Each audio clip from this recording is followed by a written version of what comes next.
Hello. This week I want to review what I've discovered about myself in stage 3 of the self-mentoring program that I developed for work.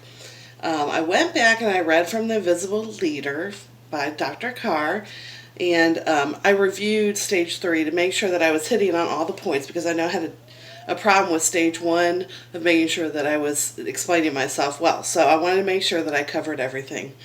So, from what I gathered, stage 3 is self-reflection, and so what I've done is I've collected data and gathered feedback. I reviewed my plan with a peer that is also in the class, and from there, what I did is I collected data for the last 3 weeks, 3 days a week, and from that, I was able to track my movements throughout my day. And of course, my goal was to increase my movements while I'm at work, resulting in better work outcome, better health, better mental status, and just overall feeling of myself, and hoping to increase positive aspects of my life as a result of this plan. So, I did take the data and I was able to track my movements throughout my day.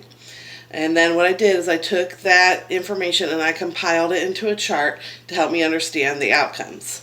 And so what I decided to do is I tracked how much I sat, how much I moved, how I felt at the end of the day, how my emotions were feeling as well. So what I found out is that as a result of tracking this and being able to analyze what I have been doing, reviewing it, I found that I'm much more aware of my actions during the workday, especially because I implemented that I needed to set a timer. I mentioned that with my last reflection.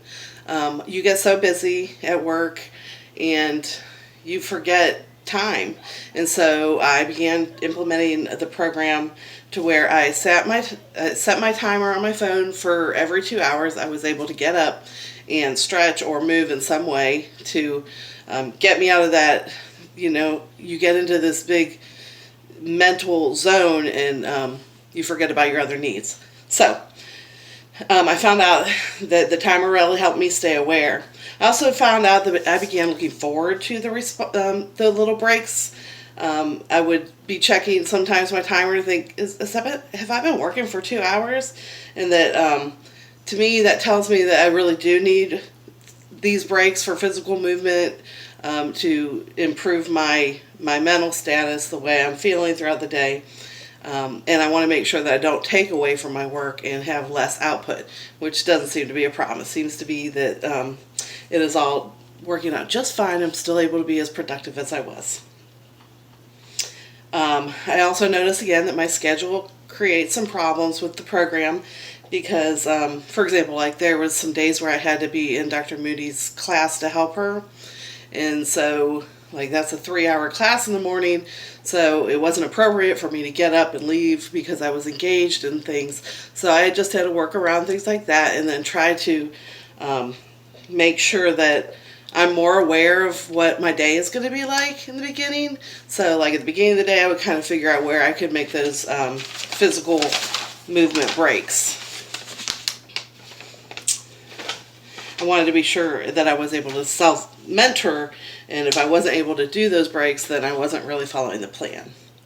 The other thing I did was, after the second week, I saw that I still wasn't moving as much as I wanted. I implemented a new plan for myself where I'm parking further away from work and walking across campus, so that adds in a 15-minute walk to my day. And I really think that really made the biggest difference. Implementing the timer as well as adding a 15-minute walk on my way into the office, it really made a difference. So as looking at the results, week 1 and 2, I was sitting twice as much as I was moving at work. And then I made those 2 changes. I implemented a timer to make sure that I didn't sit for more than 2 hours at a time at the desk. And then I also implemented a 15-minute walk to my office. And from that, I went from sitting twice as much, and now I'm actually equal. I sit as much as I'm moving. And so after actually reviewing, my original goal was that I wanted to be moving twice as much as I sit, but the nature of my job requires me to do a lot of paperwork and research, and so I found that it's just a more appropriate goal to have that I at least match my movements to my sitting, and so I'm very happy with that. And so again, I feel like it's a more obtainable and realistic goal. So far, has my self-mentoring plan been effective? Yes, I feel like it has, because I definitely have responded into becoming used to the program and doing more of it, and it's becoming more natural in my routine. So I will follow up next week and see if it has been as effective as I feel like it has been this week. Thank you.